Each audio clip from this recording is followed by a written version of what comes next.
베드로후서 3장 1절에서 13을 살펴보겠습니다. 3장 1절에서 7절은 그리스도 재림을 부인하는 자들에 대한 비판에 대한 것입니다. 베드로는 앞에서 거짓 교사 곧 이단의 종교적, 도덕적 불의와 그에 따른 심판의 확실성에 대해 언급하였습니다.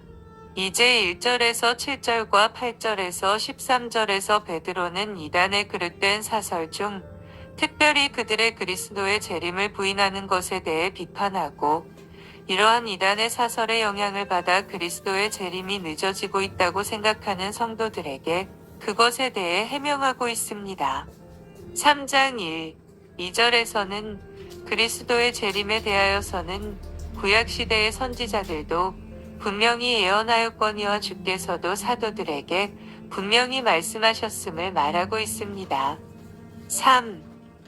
4절에서는 천지 만물이 조상 때부터 변함없이 존속되고 있음을 들어 그리스도께서 재림하사 세상을 심판하신다는 주의 말씀을 거짓이라고 주장하는 그리스도 재림을 부인하는 것에 대해 다음과 같이 비판하고 있습니다.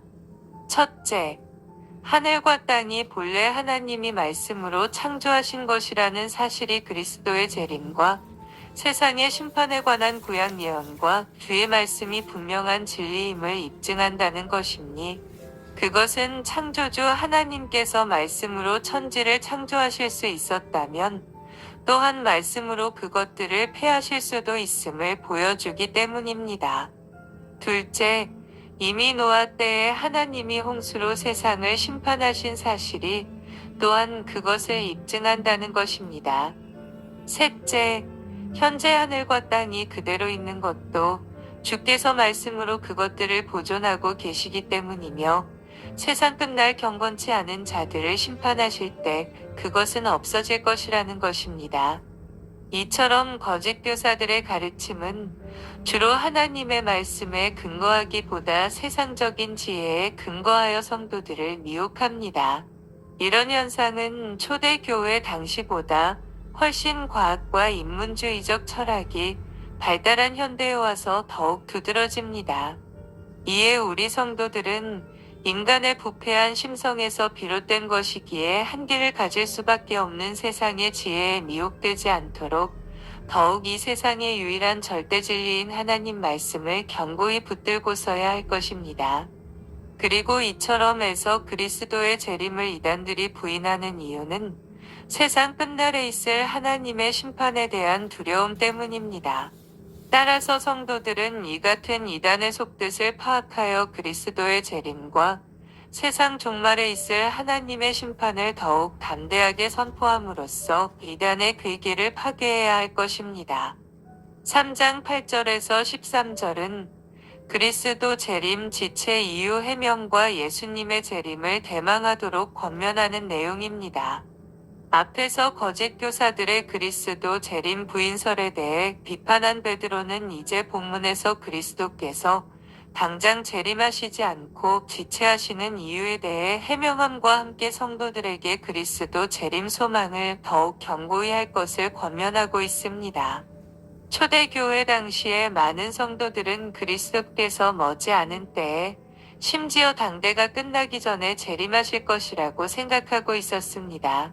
그것은 아마 이 세대가 지나기 전에 이 일이 다 이루리라 하신 주의 말씀도 있었고 또 당대 성도들이 생각하기에 땅 끝까지 복음을 전파하라는 주의 지상명령이 어느 정도 성취된 것처럼 보였기 때문일 것입니다. 뿐만 아니라 기독교에 대한 로마 제국의 대대적인 박해와 함께 주께서 재림의 징조들 중 하나로 말씀하신 이단의 극성스러운 활동 등이 있었기 때문에 많은 성도들에게는 그리스도의 재림이 자꾸 지체되는 것처럼 생각되었고 심지어 그리스도의 재림이 없다는 이단의 사설에도 귀가 솔깃하게 되었던 것입니다. 이에 대해 베드로는 다음과 같은 세 가지의 사실을 들어 해명합니다.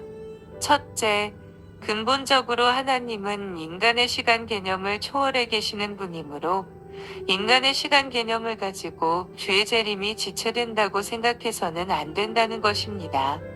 둘째, 주의 재림이 현재 당장 이루어지지 않고 있는 것은 아직 하나님께서 택하신 자들이 다 회개하고 구원 얻지 못하였기 때문이라는 것입니다. 셋째, 주의 재림의 날은 도적같이 임할 것이라는 것입니다.